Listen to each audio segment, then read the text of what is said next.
Hello. I'd asked to say how are we, but the world is a storm right now. I'm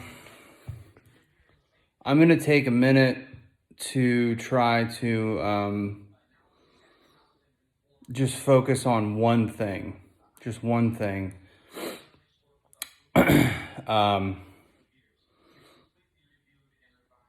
We have a lot of things going on. We have the virus that our leadership is kind of easing us out of, which is good. Besides some of the fatalities and the lives that the virus has taken due to complications and other things, we have another situation of unrest.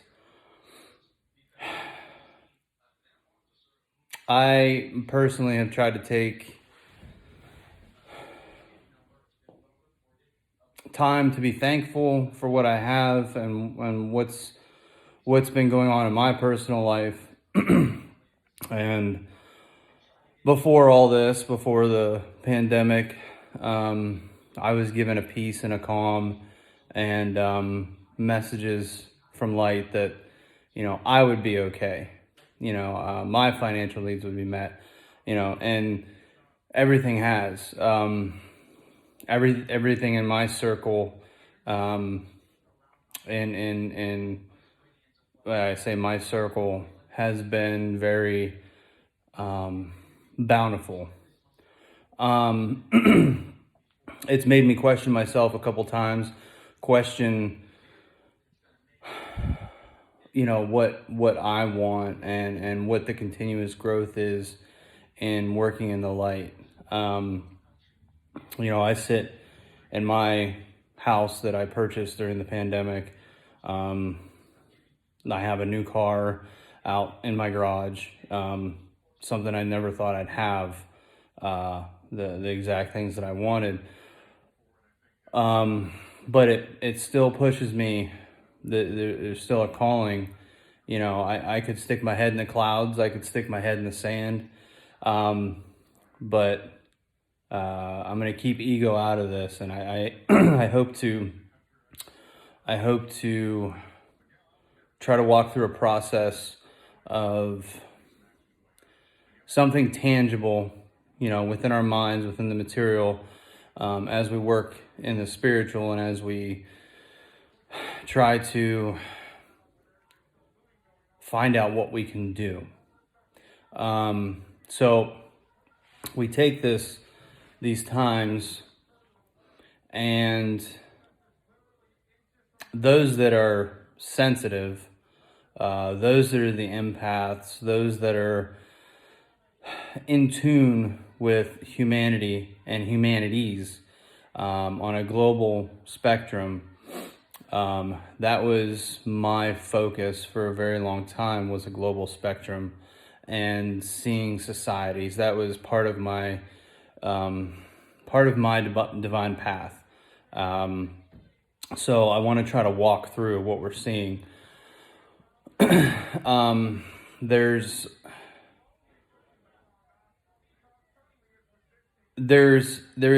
an injustice. There is an uncalling, the unnecessary need. So we have to take a minute and stand back. You stand back as a light worker. Everything is generally positive. Everything is generally upbeat. I hate using the word can't, but it takes another section of the universal mind, and it takes another section of source, and it's understanding. It's, what am I trying to say? It's the wisdom of source. It's the wisdom of God. It's the wisdom of the divine. We've seen things written throughout time with disaster, natural disaster, and we have to look at interpretations of humanity at that time and the level of knowledge that they had from divine wisdom. You can't get it crisscrossed with a neutral stance. I was in that realm of a neutral stance for a very long time. And it is part of wisdom, but it's part of the divine that you choose to take crossroads with. So there are people out there, watchers, that have to step out and step up and see what's going on. And there's a collective to tap into with that. There are dark watchers and there are light watchers, and there is a plan with Source, and as some of my circle has talked about, things like this don't happen without permission. This is a hard thing to swallow. And when I first started my path, it was kind of within the dark. I mean, it was within the dark, and there was some dark elements. There's things that I've seen that show, things of the left brain, things of the Old Testament, things of, I hate to say, things like this, and I like to use the word hate, but there is a justice and wrath aspect. But in humanity, we have our divine gift of free will. There are some people that have not had opportunity to have the time to go within, to have the time to have that control, to have that high vibration voice, the high level voice, to control the carnal impulses, the left brain, the lesser development of the frontal lobe. There's science behind this. It would take a lot of research that I've done, and just to be able to apply it in a tactile form within humanities and how we operate. I've been lucky enough to do this, and the only reason I'm saying all these things with I and things is I try to give you a quick backup on what I know. But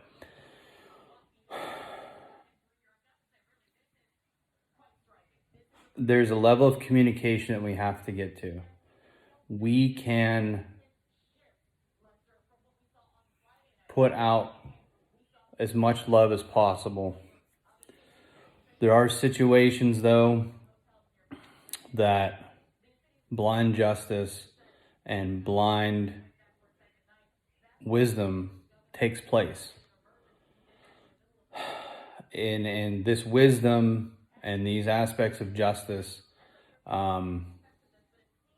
they don't fall into what we understand.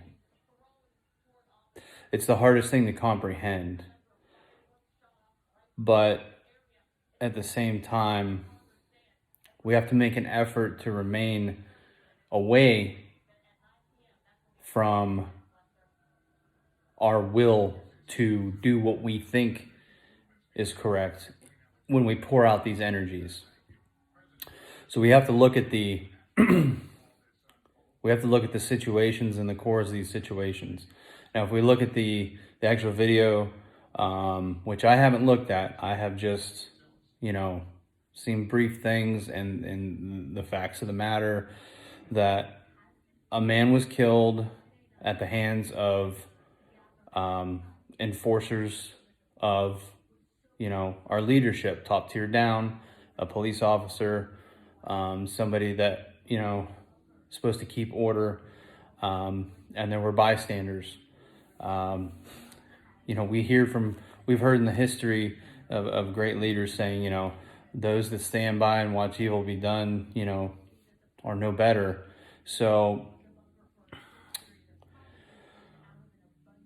you can see the conditioning, of what the cultures are. You have to take a third person stance and stand way back and look at the dynamics and understand, but there's not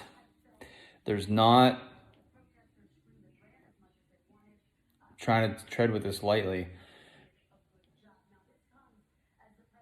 That situation has led to a great reaction. It's hard for me to say that love in this situation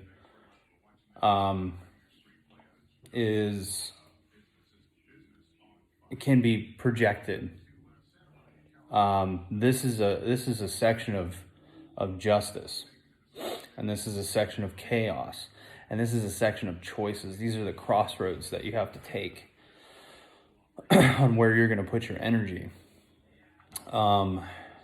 You talk about being a light worker. There's a wrath that we can't put out unless we are clearly instructed to, unless we clearly understand those things. So if you are feeling angry, if you are feeling hurt, if you are feeling pained by the situation of the man, no matter what his situation was, he may have done something wrong. He may not have done something wrong. He may have made the job of law enforcement very difficult. If we take this situation of, the worst case scenario where,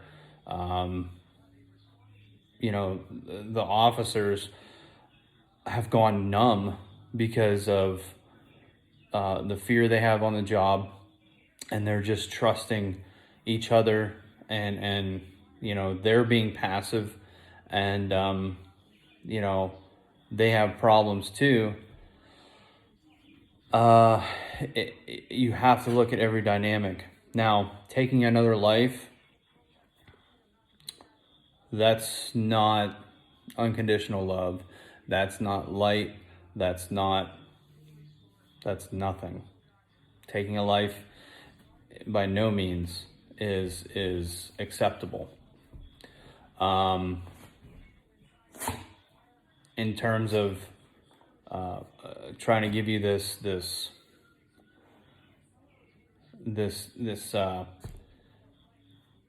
how do I say, divine knowledge, divine wisdom.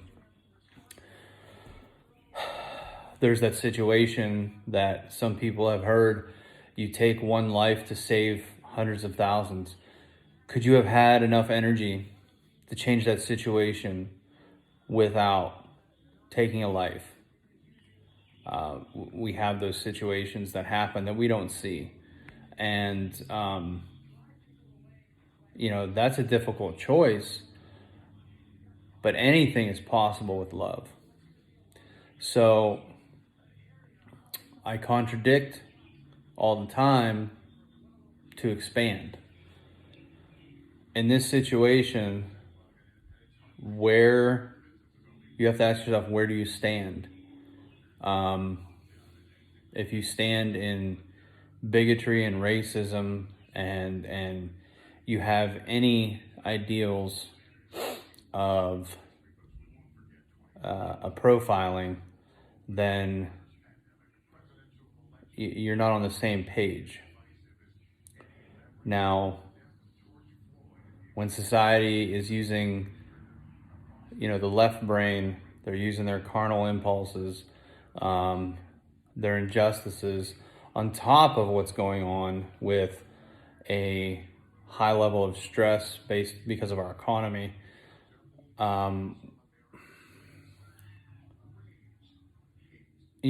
If you're feeling this at home, you need to absolutely get into spirit somehow, but protect yourself. If you have a calling to put out the energy, you need to protect yourself, and you need to have the wisdom and the knowledge to do so.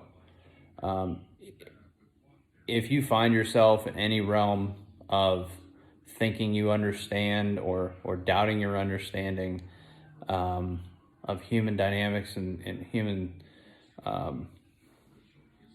human antecedents, then what you should do is put your light and love into those that do understand it. Okay? Put your light and love into the proper places of leadership, of those that watch. You can even try to give some of that energy just to the collective, with the light, and just give the energy to where it needs to go. You don't need to absorb the drama from the world. You don't need to let it stress you out, because at the end of the day, if I can't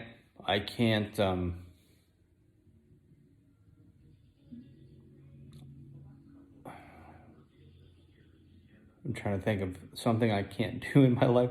I can't be a gymnast. If I had to save the world, in a gymnastics competition, I would lose. All right. But I would make dang sure that the environment for the designated gymnast that we chose to save the world would have everything they need. I would use every one of my skills to get everything that they need, all the rest, all the food, everything, so that we could save the world. I don't know why I picked a gymnast, but that's just like, I'm not a gymnast. So I want to direct that in that I want to put that in that direction. Okay. So, we need to put that energy in the proper channels to do that. That's our best route. So the best thing you can do is to understand the situation, understand what's going on in the world, take a breath, go into spirit. If you do not feel vulnerable, that's first off. If you're stressed out to the point where you're at a breaking point, rest, eat, rest. If you need help, just ask for it. It'll come.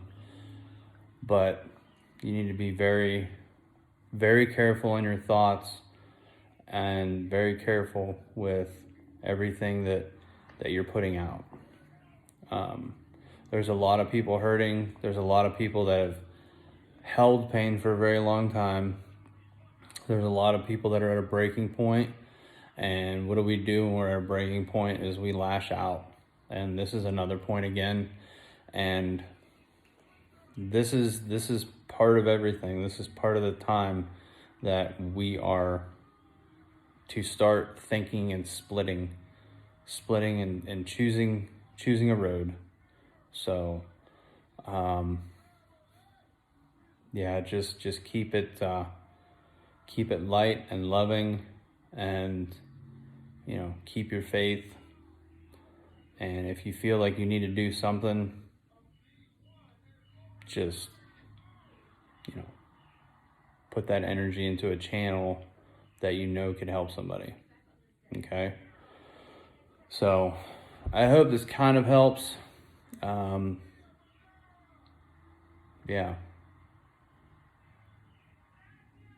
I wish everybody the best.